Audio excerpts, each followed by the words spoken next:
असल कारण बताता हूं कि क्यों मैंने पार्टी की गतिविधियों से अपने आप को अलग कर लिया। और उसका कारण ये है क्योंकि मैं उनके गुनाह में शामिल नहीं होना चाहता था। मैं उनकी दोस्ती के काबिल नहीं था क्योंकि मैं उनके गुनाह में शामिल नहीं था। हमने ये डिसाइड किया that we the 2/3 members of parliament of the belonging to the Aam Aadmi Party in Rajya Sabha exercise the provisions of the Constitution of India and merge ourselves with the BJP। हम BJP में विलय करते हैं।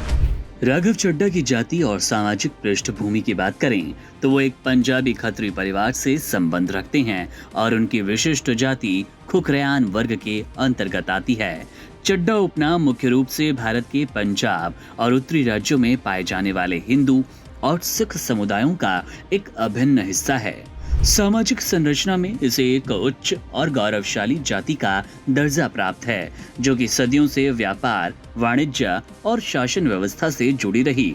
ऐतिहासिक रूप से चड्ढा समुदाय का अस्तित्व 16वीं शताब्दी से पंजाब के गौरवशाली इतिहास में स्पष्ट रूप से मिलता है। ये खत्री जनजाति का एक महत्वपूर्ण अंग है जो कि अपनी प्रशासनिक कुशलता और व्यावसायिक बुद्धिमत्ता के लिए प्रसिद्ध है। चड्ढा शब्द की उत्पत्ति को कुछ विद्वान आदर और सम्मान के प्रतीक के रूप में देखते हैं। चड्ढा समुदाय पारंपरिक रूप से अपनी बौद्धिक क्षमताओं के कारण समाज के अग्रणी वर्गों में गिना गया। वर्तमान समय में राघव चड्ढा अपनी राजनीतिक दिशा बदलने के कारण सुर्खियों में हैं। 24 अप्रैल 2026 को उन्होंने अपनी पुरानी पार्टी आम आदमी पार्टी को अलविदा कहते हुए भारतीय जनता पार्टी की सदस्यता ग्रहण कर ली। उनके इस साहसिक निर्णय ने देश की राजनीति में एक बड़ी उथल-पुथल मचा दी, क्योंकि उन्होंने अकेले नहीं बल्कि 2/3 सांसदों के साथ भाजपा का दामन थामकर एक बड़ा राजनीतिक संदेश दिया। चड्ढा पिछले कुछ वक्त से अपनी ही पार्टी के भीतर कुछ निर्णयों से बेहद असंतुष्ट और उपेक्षित महसूस कर रहे थे। राज्यसभा में उपनेता का पद छिन जाने के बाद उनकी नाराजगी खुलकर सामने आई थी।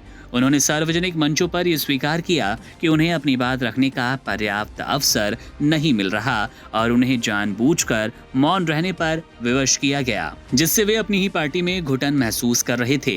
उनके अनुसार वे लंबे वक्त से एक गलत वैचारिक धरातल पर थे और अब वो सही स्थान पर हैं। राजनीति के अलावा लोग अब उनके निजी जीवन और आस्था के बारे में विस्तार से जानने के इच्छुक हैं।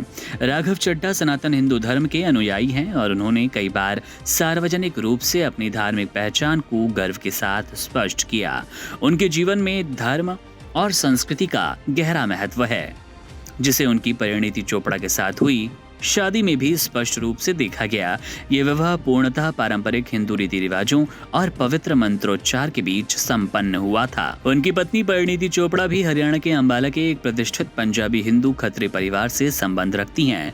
चोपड़ा उपनाम भी खत्री समाज का एक बड़ा हिस्सा है, जो कि मुख्य रूप से पंजाब और हरियाणा में अपनी समृद्ध सांस्कृतिक जड़ों के लिए जाना जाता है। इस प्रकार राघव चड्ढा और परिणीति चोपड़ा दोनों ही समान सामाजिक और सांस्कृतिक पृष्ठभूमि साझा करते हैं। चड्ढा का ये नया सफर अब भारतीय राजनीति में नए अध्याय की शुरुआत माना जा रहा है। Subscribe to One India and never miss an update. Download the One India app now.